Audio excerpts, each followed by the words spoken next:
Hi, everyone. We are going to start this portion. So we are really happy to introduce Kim Mills from JNJ. JNJ has been a partner with us for many years. We have 5 students there this summer in their finance program. So without further ado, I'm going to let Kim take it. Fantastic. Thanks.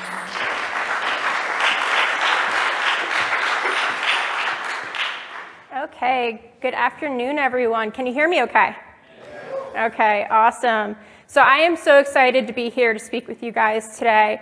My role at Johnson & Johnson, I am the Senior Manager of Finance Recruiting for the company. So I run all of our pretty much recruiting from everything from intern, co-op, FLDP, which is our full-time program, all the way through senior financial analyst. So everyone that comes in through J&J into finance comes through my department, which is pretty cool.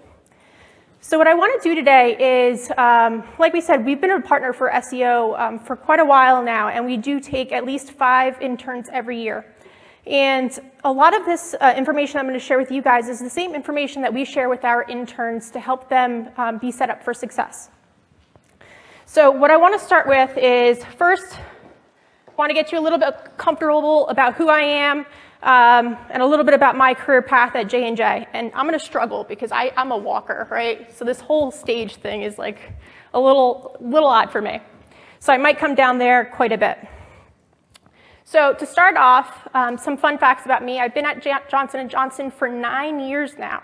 I think I look pretty young, so a lot of people are like, aren't you in college? But I've actually been at J&J for 9 years. I started my career in our Finance Leadership Development program. So it's a 2-year program right out of college. Do I have any fellow Seton Hall? No? No Seton Hall? Okay. Well, Seton Hall, go Pirates.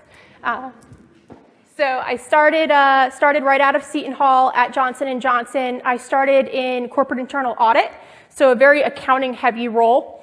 And then in my second rotation, I moved into Janssen Research and Development. So went from a very accounting-heavy role into a very finance-heavy role. So I was doing net present value calculations for a lot of our early-stage development of our pharmaceutical pipeline. So very cool. My business partners were all J&J scientists. So I really got to understand the importance of what Johnson & Johnson does and what our mission is. After that, went back to audit, spent some more time there, moved up from senior auditor to supervising senior, and then manager before rotating into my current role within global finance talent management. So now my whole role is how do we develop the strategy and pipeline for talent at Johnson & Johnson within the finance department. A little bit about my personal life. So in audit at Johnson & Johnson, I was traveling a lot. I was away more than I was home. Through that, I've traveled to over 25 different countries. In addition to the opportunity I've had to travel, I think it's pretty cool to work for a company where you really feel like you're able to pursue your passions for community service in addition to the work that you do. So for example, a couple years ago, I ran the New York City Marathon, which I could not do today. But I did it a couple years ago, finished, crossed the finish line, and I did that for Memorial Sloan Kettering's Cancer Center. So cancer's a big thing in my life, and it's a big thing that J&J is working towards trying to have an impact on. So it's pretty cool. We raised collectively over $5 million for cancer research. And fun fact is, and I know this is a little bit far for you guys, but I always laugh because I was quite proud of this picture. Because I was like, you know what? I'm one of those 800 runners, right? That's, going to cross that finish line. And I was like, when I got the picture, I was like, where am I? I can't find myself. Like, there's like a ton of people here. Funny enough, though, I have a very supportive husband. And he knew how nervous I was. So he was there that day. And that's him right there.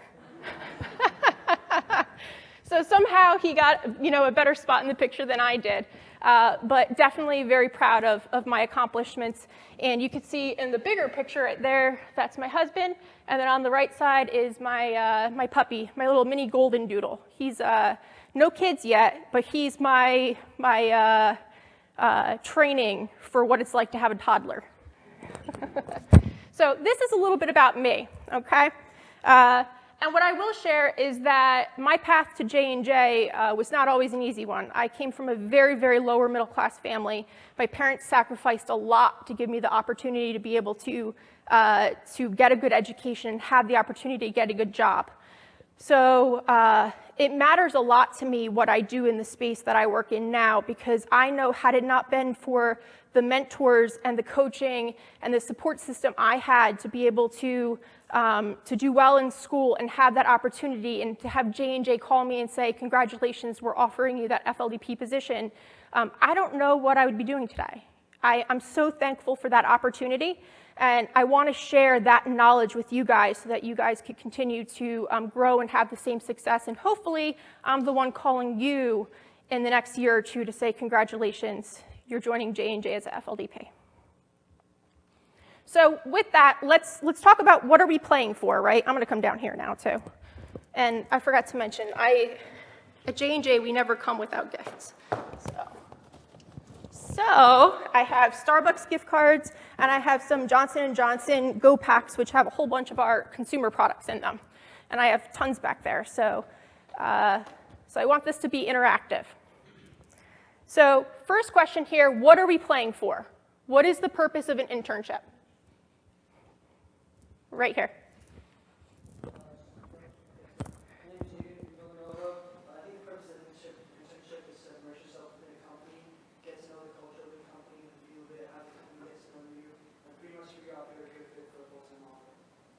Great answer. Anyone else? Any other ideas? Go ahead, right here.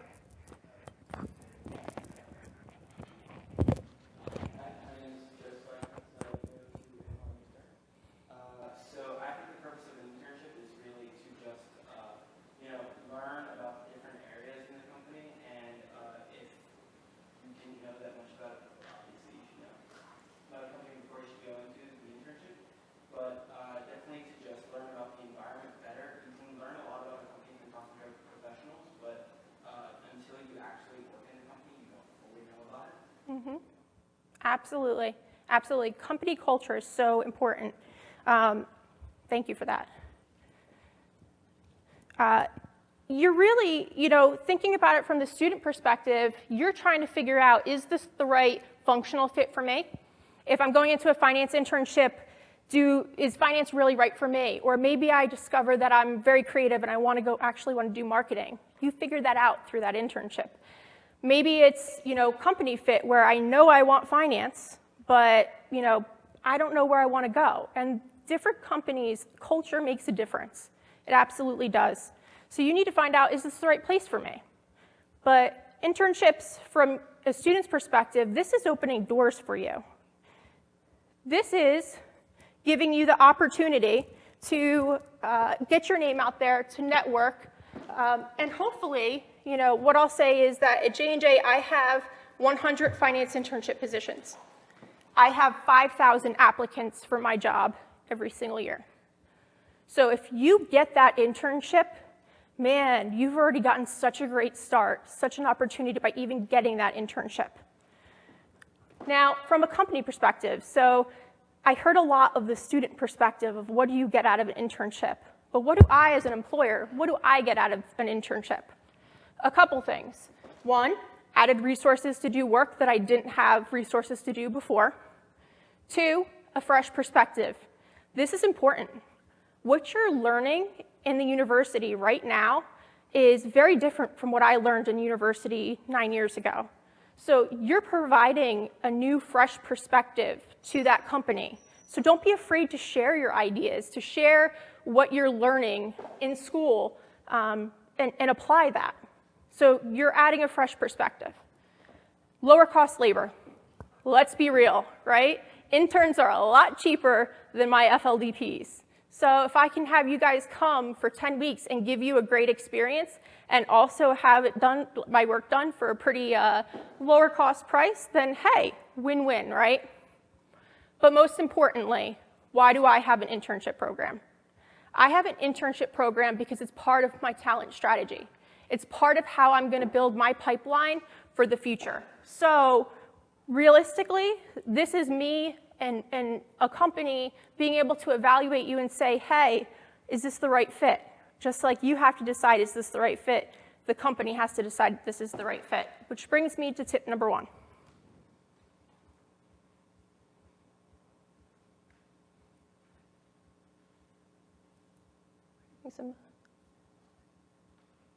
There we go. Tip number 1, internship equals interview. Always keep that in mind. The internship is the interview. So if the internship is the interview, tell me, when do you think that the internship really starts? Does it start from the day you walk into the building? I saw a hand right here first. Hi, Christian Alberga from Williams College. I think it probably starts from you actually like get the offer to have an internship. Bingo. No. You got it. It starts the second okay. you get the offer and gift card. Okay. Which means tip number 2, don't blow it before your first day. And what do we mean by don't blow it before your first day? Oh. Oops. There we go. Okay. So 1, ensure your voicemail is set up and not full. I can't tell you how many times I go to call someone to say, congratulations, you just got the offer for Johnson & Johnson, but I can't reach them. And that's okay. It's okay if you don't answer the phone. But if your voicemail is not set up, then I'm not able to leave you a message. If your voicemail is set up, but you haven't cleared it out and it's full, then I can't leave you a message. So tip number 1, make sure you set up your voicemail and it's not full. Number 2, know which email address you provided. This sounds ridiculous, but I can't tell you how many times after I've made the call and the voicemail is not set up, I go to email the person and I get no response. And part of the reason I didn't get a response was, oh, well, that was my other email. I actually used this one. Well, make sure you have whatever email you do monitor, make sure you have that one on your application and on your resume, because that's the one we're going to use to contact you. Third thing, answer the phone professionally.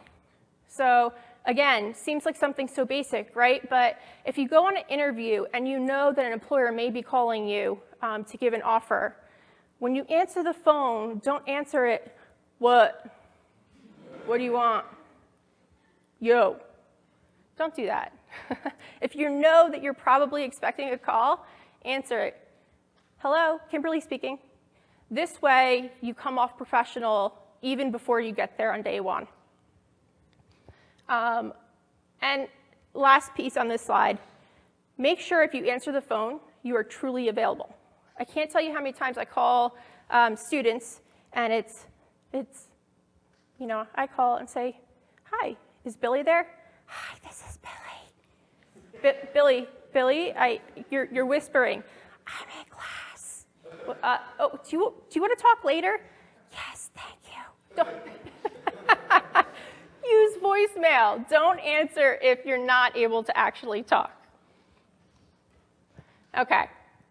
So we're able to call you because you now have your voicemail set up and accepting messages, and you gave us the right email, and you answered professionally. Awesome. We're off to a great start. What's next, right? The employer is going to tell you you're going to receive a written offer letter, and you're going to receive it within X amount of days, right? So first, make sure you're on the lookout for it. They don't happen overnight. I'll tell you that much. As much as I would love for my talent acquisition partners to get you an offer same day, there's a lot of work that goes into preparing that offer package. So usually it takes a couple days, 5, maybe sometimes 10 days to get it. So be on the lookout for the offer package. When you do get the offer package, there's going to be some key information in that offer letter. Some of the things I want to highlight is, first and foremost, response due date. In addition, you'll find usually there's going to be a recruiter's name or contact information there. That's your resource for any questions you have. So between those two things, as well as next steps for due diligence. So yes, if you sign and you say, I accept this role, that's great, but there's still things we need to do before we get you in the door for the internship. So make sure you look at what needs to be done and when it needs to be done. What I'll say is that if it's a short response date, say they give you 5 days, and you know you've just interviewed for 5 different roles, it is okay to say, can I have an extension? It's not guaranteed that a company is going to give you that extension, but it doesn't hurt to ask. So if you're really on the fence, unsure, it is better to ask for the extension than to give a late reply. Sometimes with the late reply, a company will actually say, sorry, you didn't respond within the amount of time that we gave you. We took that as a decline, and now you've just lost that opportunity. So make sure you ask for an extension if you're not ready to make a decision. So yes, you want to respond on time, but know the details before accepting. Some of this information up here is going to actually be in the offer package. Some of it might not be. So function and division. So for me, I have finance, I have tax, and I have audit. You may be very interested in one of those 3, but not the others. So it's important to say, hey, which internship am I getting an offer for? Because for us, that's not going to be in the offer letter. That's something we would communicate to you verbally. So make sure if it's not in there, ask. Hourly rate, very important. Hopefully that's in the offer letter, but you want to know, especially if you have multiple offers, that's going to be a key decision. Let's be realistic. So make sure you know what the hourly rate is.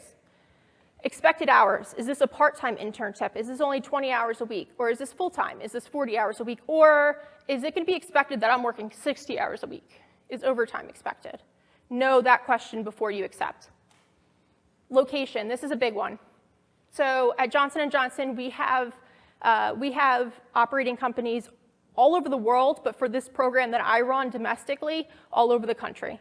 So you're going to want to know, if you're bound by location, you're going to want to know, what's my location, or when am I going to find it out? Housing, accommodations, and transportation. These are 2 big ones. I'm pretty proud for J&J. We actually provide free housing. So if you're one of our interns, 100% paid for, we provide it.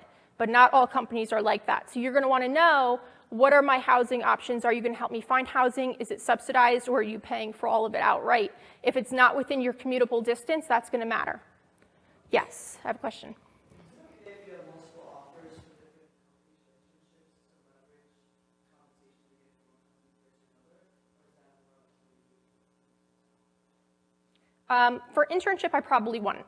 For full-time, a little more wiggle room. For internship, a lot of companies have set rates. So at J&J, I have a set rate. So you could come to me and ask, and I'm going to tell you I can't. So it's never inappropriate to ask.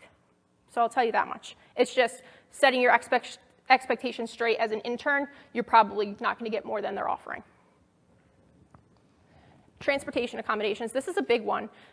So for me, for example, for J&J, I provide housing, but I do not provide transportation.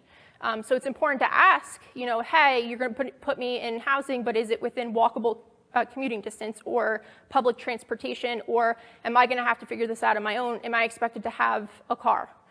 So ask those questions up front. Okay. What is a renege? It's right over here. Hello, my name is Karima. I go to Buffalo University. So a renege is when you accept an offer and then go back on it. So. You got it. You got it. A renege is when you accept an offer and then you go back on that promise or that contract. Thank you so much. Now, this is important because the lesson here, don't do it. Do not do it. There's multiple impacts to reneging. All the things I told you up front were things that you should ask and know before you make a decision. Don't make a decision and then have one of the things that we previously discussed be the reason that you ultimately say, never mind. One, it's unprofessional, right? And it has an impact on you. One, if you ever want to have real interest in that company and you want an opportunity in the future, you've probably sealed your fate to never work for that company in the future. They've probably flagged you in their system as ineligible for any further roles. In addition to that, depending on if your university has a relationship with the employer, a lot of times we will go to that university and say, FYI, one of your students reneged on their offer, they now flag that student in their university career center system as ineligible to apply for any of their jobs through the career center. So you may not have known that ahead of time, but now you do. There's impacts to changing your mind. In addition to that, that's what's in it for you, right? What's the consequences for you? But there's consequences for the company when you do that. If you do it very late in the process, I now probably cannot fill that role because all the other candidates that have applied, maybe they've accepted other positions already. Or it's just too late for me to be able to get the rec through the system and start the recruiting process before that cycle starts. So you may have created a situation where I now have to go to a supervisor and say, you're not getting an intern this year. You'll have to figure out that work on your own. Or if you think about it, look to your right, look to your left. If you renege, you've just taken away that opportunity from someone else that really could have used that opportunity. So it's just a professional courtesy, don't renege. Ask for the extension, ask all the questions up front, do whatever you have to do to make sure you're comfortable accepting that offer, but make sure you're comfortable before you go and sign the offer letter.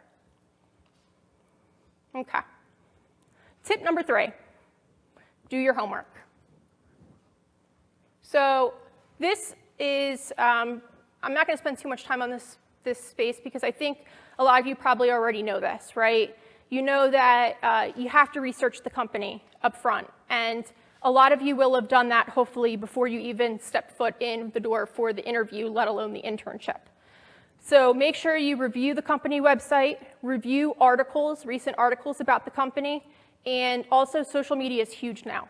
Every company is using it, so just follow them, and you'll learn about what's new, what's that company focusing on. It'll really set you up well to be able to have those big picture conversations when you do walk through the door for the internship. For the function, so if you're a accounting major and you decide to take on a finance internship, right? Maybe you're not as versed in some of the finance topics, right? So maybe it would be helpful to go back and say, okay, maybe I should pull out that textbook and maybe reread some of those basics just to make sure that my foundation is clear, especially if you haven't taken those classes for a couple semesters. And lastly, the role. This to me would be one of the most important things you can do to really stand out to an employer and to your new supervisor. If you call them or you email them and say, hey, can we have a call? I'd really like to know ahead of time, what the role includes, what are some of the responsibilities, what are the projects I'm going to be working on. One, that just shows how proactive you are. In addition to that, it also gives you the opportunity to understand, okay, sounds like this role is going to be heavy in Excel. Maybe I should do a little extra work up front to take some classes in Excel. Or we're moving a lot towards, for data science, we're moving towards things like, I don't know if have you heard of Tableau? Okay. Alteryx? Okay. So not as much. So maybe that's something you guys want to kind of look into because a lot of companies in corporate America are trying to understand how can we use these tools that take spreadsheets like Excel, large volumes of data, and instead of manipulating it manually to try to make it into a easy to read and understand format, it gives you these awesome charts and ability to click in and drill down on things in a really easy to understand way to where companies are now able to spend more time on analyzing data versus data mining and manipulating data. So it's tools like that that if you come in and you've already self-taught yourself, there's so many resources. If you need technical training, there's Khan Academy. There's things like, simple things like YouTube that can help you with Tableau. So use the resources you have to find a way to put yourself one step ahead of the person next to you.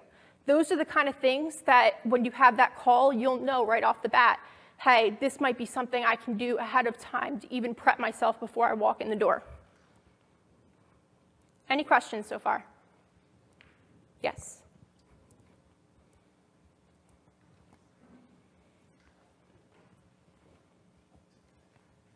Hi, my name is Maurice August. I'm a freshman from Lehman College, and I actually have 2 questions. So the first is, when you talked about reneging, is it only in the context of like internships, or is it like diversity programs? For example, let's say that you were applying to an early insight program, and then something came up like short notice, and then you weren't able to go, and it was like 2 days before. Like, is that also something that would fall into that sort of instance? And then the second question is, how many questions would you recommend asking an interviewer during like the interview day? Because I plan on like integrating some of those things that you listed with like learning about the location and things like that. But I don't want to ask like a lot of questions and then the interviewer like wants to get out of there. So I just wanted to know. Absolutely. So to answer the first question about reneging a diversity type program or any other program, that may impact your ability to be part of that program or that network, because maybe they say, well, now we're rescinding your ability to be part of that program. But typically that doesn't reach an employer. So it's separate. So reneging against a company will impact your ability for that company and also from the university recruiting space, your university career center. But programs tend to be separate. So you are potentially giving an opportunity up, though, with that specific organization. For the second question, all that information that I had talked about, to clarify, I think those are questions that you actually, you may touch on some of them in the interview, but the most of them you're going to ask your recruiter. Okay? So spend more of the time in your interview asking questions about what type of work will I be doing. You could definitely ask about what type of locations might I be placed in, but then hold off on all those specifics. Like, there's no need to ask about salary in the interview. The interviewer probably doesn't know what it will be, to be honest with you. So a lot of those questions, like stuff about housing, stuff about transportation, a lot of that stuff you can, once you get the offer, you can talk through. So definitely there's a balance there. There's a balance. Any more questions? Okay. Tip number 4, establish clear goals and objectives. This is important.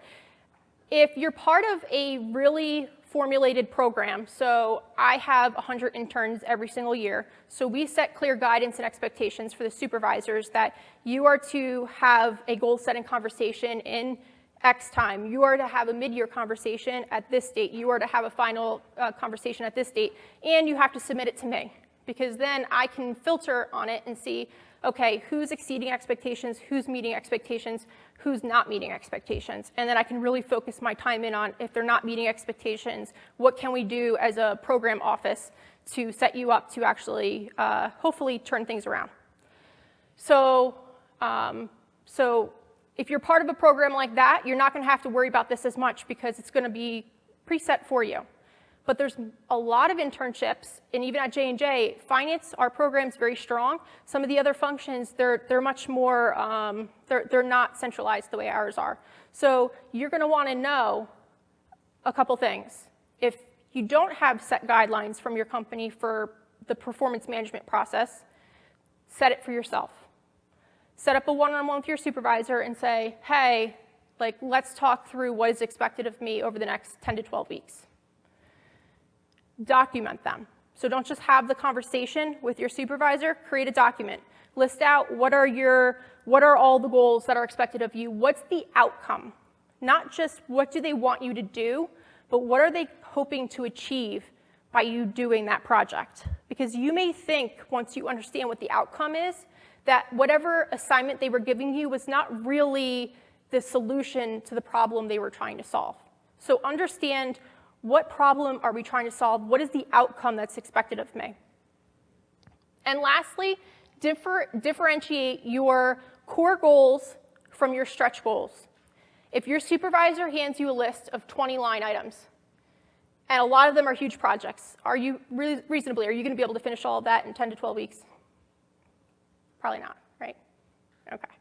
So do yourself a favor and make sure you align with your supervisor. Which ones are the ones that absolutely must get done this summer? Which ones are ones that are second tier? They'd be nice to have. If I can get to them, I'll get to them, but if I can't, I'm not going to be held accountable for not accomplishing that. And then make sure you know what the deadlines are for each of those assignments. So if you are in a program that has this, that's great, and they give you guidance on it, that's wonderful. But if you're in a program that doesn't have it, then make sure you set this up for yourself. Own this. This is the most important thing you will do the entire summer, is set up your goals.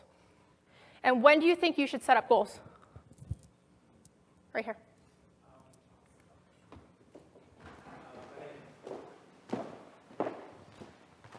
My name is Adrian Malloy. I'm a rising junior at the University of Michigan's Dearborn campus, studying accounting and finance. But I think you should probably get an idea of your goals after you speak with the supervisor, so you can kind of say, okay, this is expected of me. I want to do X, Y, and Z in 1, 2, 3 amount of time. So what if your supervisor never sets up time with you? Or I never think says if they don't what's set up time, I would probably try to reach out to somebody in HR, or what I would probably do is I would set personal goals, shoot it to them in like an email, or set up some time to where they can see my goals and say, hey, what do you think of this? Yep. I want to do blah, blah, blah. Is this possible? So Yep. So I'm going to help you right now. I'm going to help you in figuring out what that time frame should be, that you should set it up yourself and take action. Thank you. Week 1. Do not wait. Do not wait. Don't say, oh, maybe week 2 I'll go to HR. Do not wait. Do it in week 1. First week. Set up the time. If you don't, 10 to 12 weeks goes so quickly. That's the reality of it, is you're out before you're in.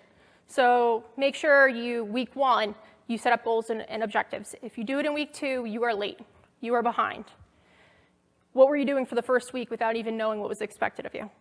So set up that meeting, ask for that meeting in week 1. Tip 5, proactively seek feedback. So it's great, we just talked about, we now have goals, right? But how do we know how we're trending against those goals? So this one seems easy, right? Okay, right over here. Hi, my name is Elias. I'm a rising senior for Rutgers, and I'm majoring in finance. And I believe you should seek feedback, not when you first can figure out the problem. You should probably take some time to think about it and definitely talk to your peers first before you go to a supervisor or manager. But if you do need to talk to a manager, I would probably talk to them after you exhaust your peers and they don't know where to go. And if you're really troubled with the situation, so it's not a certain time frame, I would say, but when you believe that you can't figure it out on your own. Got it. So what I'll say is that I think that idea of when to seek feedback is probably what a lot of you may think, is I don't want to bother people, right? You seem really eager to share. You want to go ahead? What do you think? What's your opinion? I think that, hello, I'm David Silva. I go to Babson College, rising sophomore. I think you should seek feedback at the end of each week, see if you can set up a time at the end of each Friday to ask your supervisor, hey, can we just talk about how this week has gone and get a recap of what you think of my work, just so that you can have consistent feedback, because if you have consistent feedback, you can grow continuously, and I mean, that's the best. Excellent. So I like that you said after every week.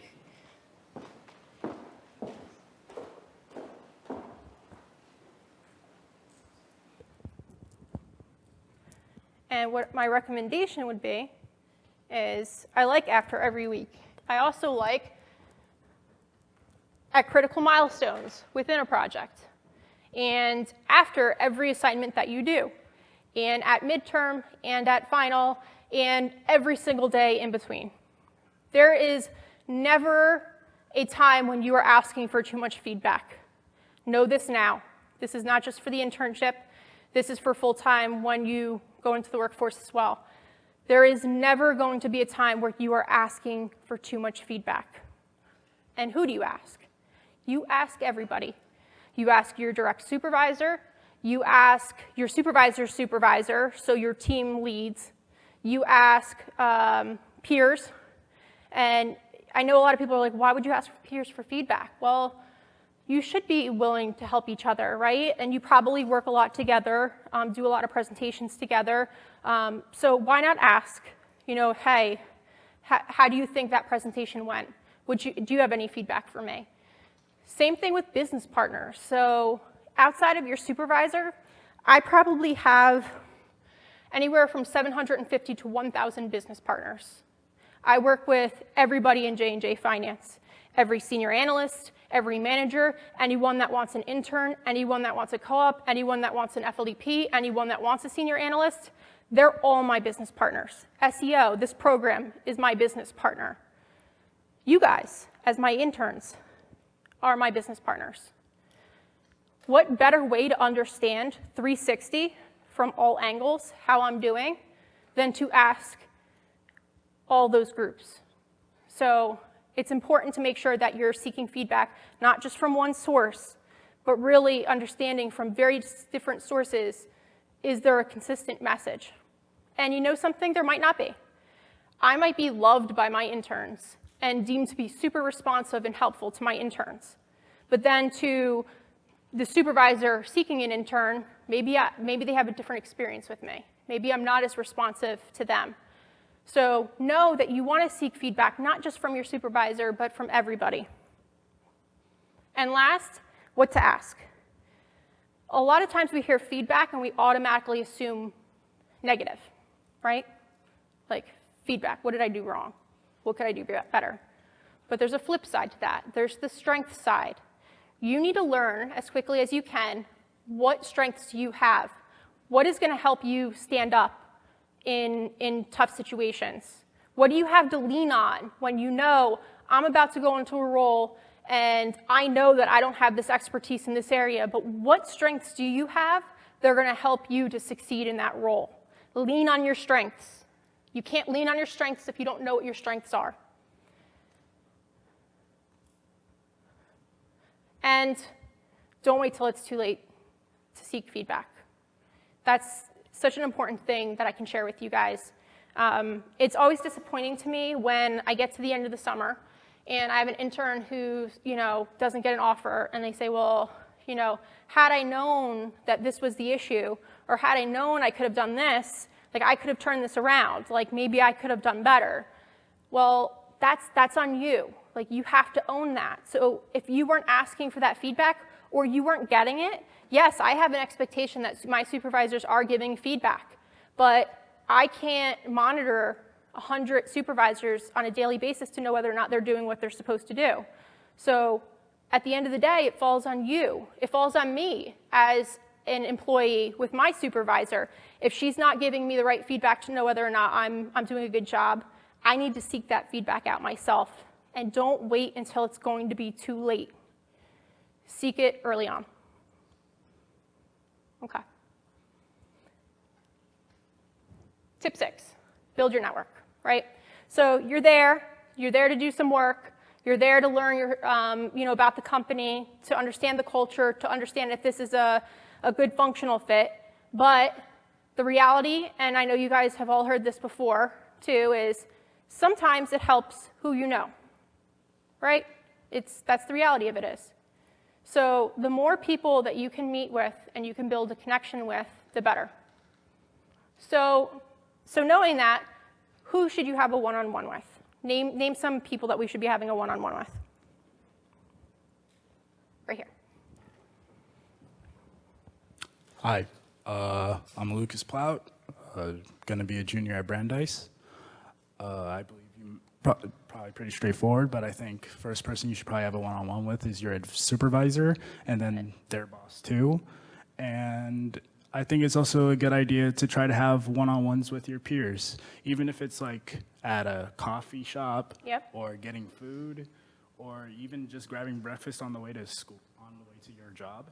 Absolutely. I think it's important to get that feedback with everybody, and that just strengthens the personal relationships that you develop. You got it. And I'll elaborate on a couple additional ones here too. So you got it. Peers, absolutely. I think we forget about that sometimes. I have 100 interns. We bring them together for an intern boot camp once a year, right in the beginning of the summer. so that all 100 of them can meet each other. And it's great because say you're working on something similar and you realize that, maybe when you come to a roadblock in your assignment, you could pick up the phone and be like, hey, I know you're doing something kind of similar, like how are you handling this, right? Build the peer network. Even now, like my biggest strength for me in my network is my peers. All levels. So this first column is essentially saying up or down, it doesn't matter where in the organization, feedback from, and building that network, not just getting feedback, but building that network across different levels is important. Also within your function, what I'll say is that sometimes interns are requested, but the role is not that well defined.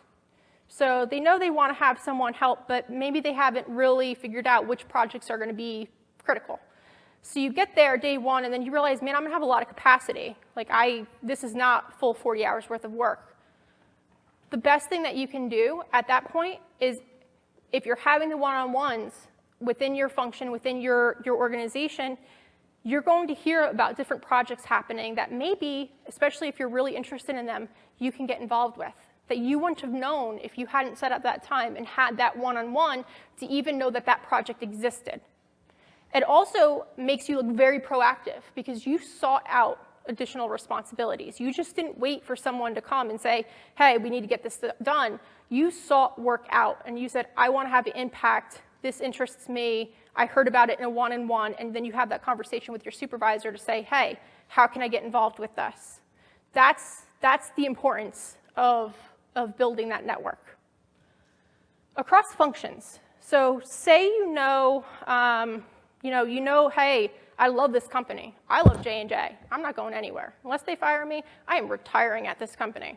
So I know that hey, I know I found the right company, but am I really in love with finance? For me, completely honest, answer was no. Answer was no. I appreciate what I learned from it. I think it's invaluable information to have, but I said, you know what? I'm in audit, and I'm going on audits and doing debits and credits and reviewing testing, and this is all great, but what do I really love doing? What am I passionate about? And for me, what I was passionate about was the internship program that I ran in audit with only 5 interns. And the FLDP program champion, I was the program champion. I was responsible for all the FLDPs in audit. The piece that I loved was the talent side, was taking someone that knew nothing about the company, knew nothing about the function, and figuring out how to make them successful. And now to see a lot of them go from intern to manager is like, I feel so fulfilled by doing that. So for me, I knew I love this company, but I want to do something different. And I was able to do that because I had found the right company.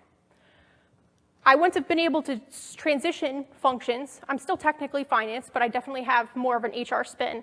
I wouldn't have been able to do that without the right network. So by being part of the intern program and the FLDP program champion, I built a relationship with the person who had my role previously. And will you know that when this role opened up, and I have the only role at J&J overseeing recruiting for finance, there's one role. Will you know that they called me and said, hey, do you know that this role's even open? That's the power of a network, is you don't realize whether it's going to be an immediate thing that's going to help you in the internship or give you an opportunity the 10 weeks you're there, or something that's going to build to be important for you a couple years down the road.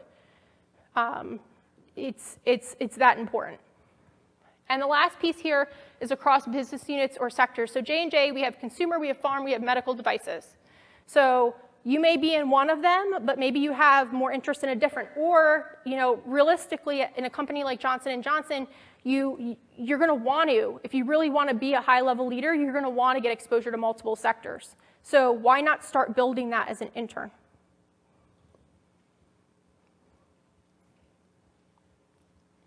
Key here, demonstrate intellectual curiosity.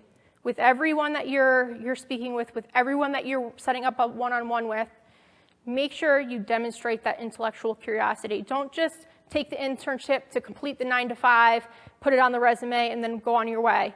Make the most of the internship, and you can do that by having that intellectual curiosity, meeting with as many people as you can. Okay. Tip 7, don't be afraid to ask.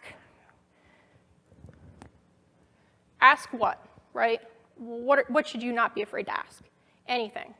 If you're curious, if you're sitting in a meeting and you're with a scientist, and for me, I was working on some of our oncology products, and I was trying to understand, this is cell therapy, I don't know what's going on here, but I want to know, right? Like, I'm financially responsible for your budget. Like, I want to know what I'm funding. I want to know what's the impact here. So learn the science. If you're, a marketer, like, learn the sales side. Don't just focus in on just your function. Ask questions about everything. Ask for opportunities. I think we've kind of covered this, but if you sit back and you wait for someone to give you that awesome assignment that's really going to set you apart, it may never come. So ask when you know something's available that you could work on. Ask to get involved. And last but not least, ask for help. I know that we all feel like there's such high expectations of me walking in the door as an intern that I can't fail. So I need to sit here and spin my wheels and do whatever I have to do to figure it out on my own without asking anyone for help, because then they're going to know that I don't know what I'm doing, right? Newsflash, we know you don't know what you're doing. So ask for help. Where you're going to fail is when you don't ask for help and then you start missing deadlines and you start handing in work that's inaccurate because you didn't ask someone who could have helped you to get it right the first time around. Ask for help. And again, don't wait until it's too late. Feedback, don't wait until it's too late. If you need help and you know it proactively, don't wait until it's too late. Tip 8, be a leader, use your voice. Companies nowadays are not just looking for warm bodies to fill seats. My job is not, for J&J Finance to make sure that our roles are filled and that there's just a body sitting in the seat. My job is to find leaders. So when you walk in on that first day, now, let me be clear here. You don't want to walk in all like cocky, I know everything, I don't need help, and I'm the greatest thing since sliced bread, right? Don't walk in like that. Like, have some humility. But we want leaders, so we want your innovative ideas. And we don't know that you have those innovative ideas if you don't use your voice. You're going to be in pretty key meetings. We use our interns for very critical projects. I'm very proud of that, and when we find out that there aren't critical projects for the interns to work on, then the supervisors may not get an intern the next summer because, my commitment is to my students that I'm bringing in. So if it's crap work, I don't want that role. I'd rather have less interns than have an intern have a bad experience. So the reality of it is you're going to have a seat at the table. You're going to be in those key meetings. You may be brand new and have no idea what's going on in that meeting, or you just don't have a specialization in it yet. You're new. But share your ideas when you have them, and ask the questions when you're curious about something. Learn so that you can give valuable feedback and insights in the meeting. And challenge when appropriate, right? So if you're in a meeting and they're talking about, like, we're going to take this approach, it's okay in a very respectful way to say, well, has the team already thought of these other ideas, right? Because maybe you're now suggesting something that they hadn't thought of. And even if they did, they now know that you are not just furniture. You are not just a seat in that room taking up space. Like, you are contributing. You are there to think through things and help them accomplish their goals. So my challenge for you guys is, if you're in a meeting, don't ever let there be a meeting where you didn't say something. But like I said, another reminder, be mindful of your tone. There's a right way to contribute and there's a wrong way to contribute. So just be mindful of your tone. Okay, tip number 9, own the experience. Take calculated risks, showcase your talents, go after additional responsibilities, but not at the expense of your core goals, okay? I have an intern right now that I'm disappointed with because I brought him back for a second internship. After the first internship, we knew he wasn't exactly where he would need to be to get that FLDP offer for full-time, but we knew there was enough potential there, so we said, you know what, like, it's worth bringing him back. Let's make sure he knows what the feedback is. Let's make sure he knows you know, what he needs to work on in order to be ready. And I was disappointed because I just had a call this week and they're like, you know, for the things that he really enjoys and cares about and likes doing, he does a great job. But for all those things that he doesn't see value in or doesn't find as interesting, it's all coming back with errors and missed deadlines, and he just doesn't, he doesn't care about it. And the reality of work and the reality of a career is every role you are ever going to have, there's going to be a component that you absolutely love. And there's going to be things that you just have to do. Like, you may not enjoy doing them, but it's part of the role. So my advice there is make sure that you're equally putting in effort to the things that you enjoy doing as to the things that you were told to do and it's just base business. And actually going back, one last thing of owning the role. If you end an internship and you feel like, wow, like, wasn't what I expected, didn't get out of it what I had hoped to get out of it, the work I was doing was just not challenging or really where I thought this was going to be, then you know what? You may have failed. You may have failed yourself. Because the reality is, like I said, if you just ask, if you just have that one-on-one and find out what else is going on, you can turn that internship experience into what you want it to be. If you really want to go on a, you know, in the pharmaceutical field, we have ride-alongs that you can do with a sales rep and actually see them go to the pharmaceutical companies. There's opportunities to go within medical devices, something similar, where you can actually sit in on surgeries and see how the sales reps for medical device handle that. There's so many. We have various different plants, so you could go on a plant tour and see how some of the manufacturing and the supply chain process works. If there's other things you want to do within your internship, do them. Like, ask for it. See how you can get involved with it, but don't just be disappointed for the sake of being disappointed. And last, avoid the obvious pitfalls. So I say, oh, go ahead, I have a question.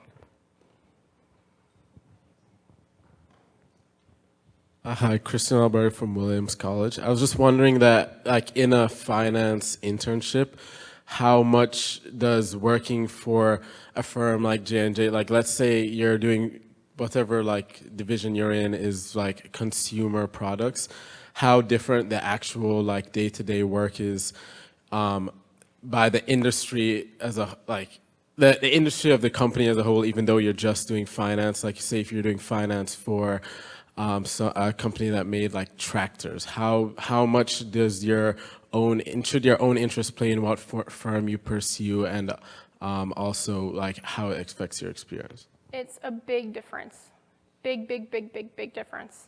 And I'll say, so my experience in audit, I got to see all three sectors, and it's something as basic as you know, inventory management, right?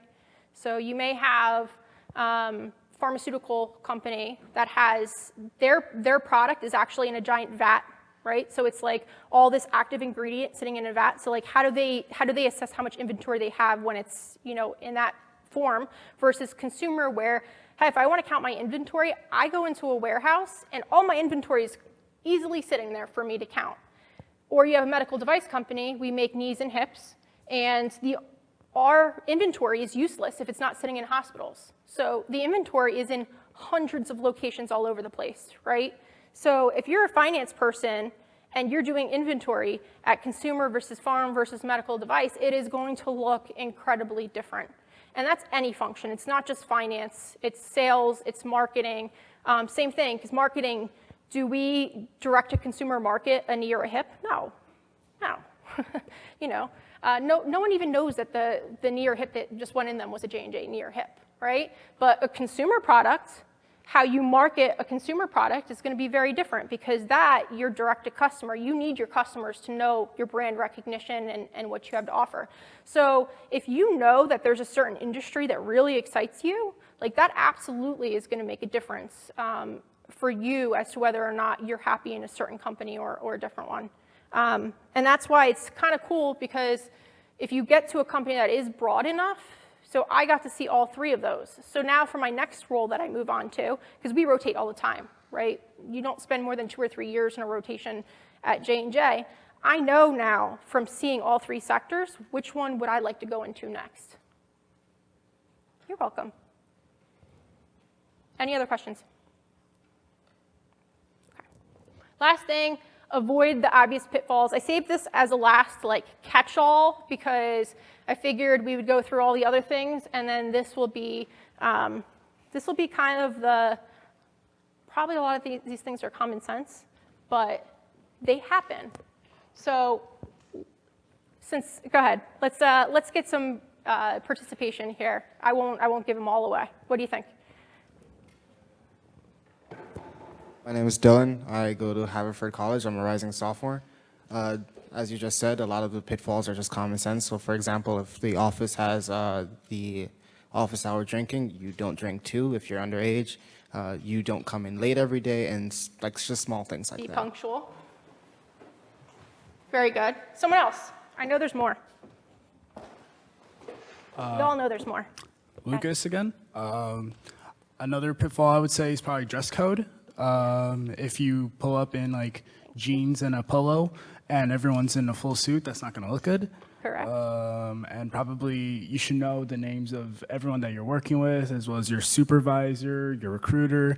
Like if your supervisor is, I don't know, Catherine, but you call her Doug, that's probably not going to work.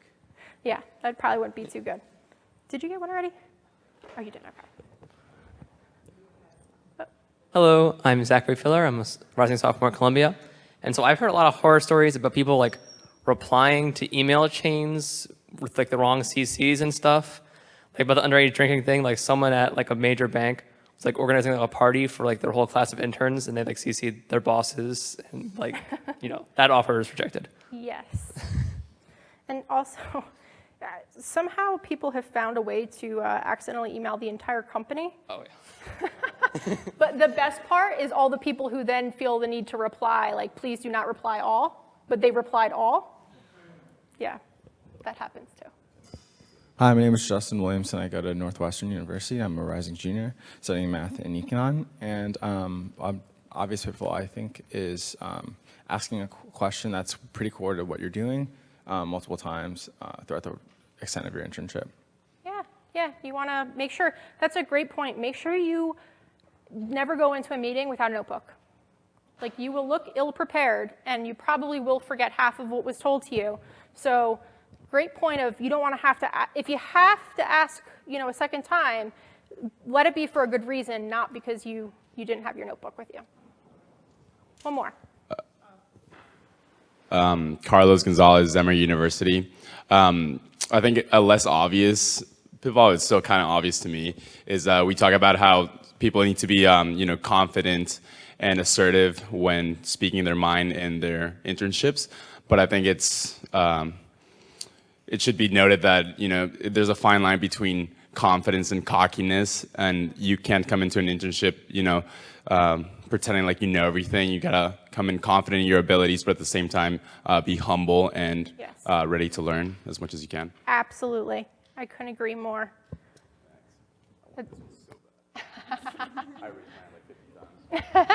We got to you. Perfect.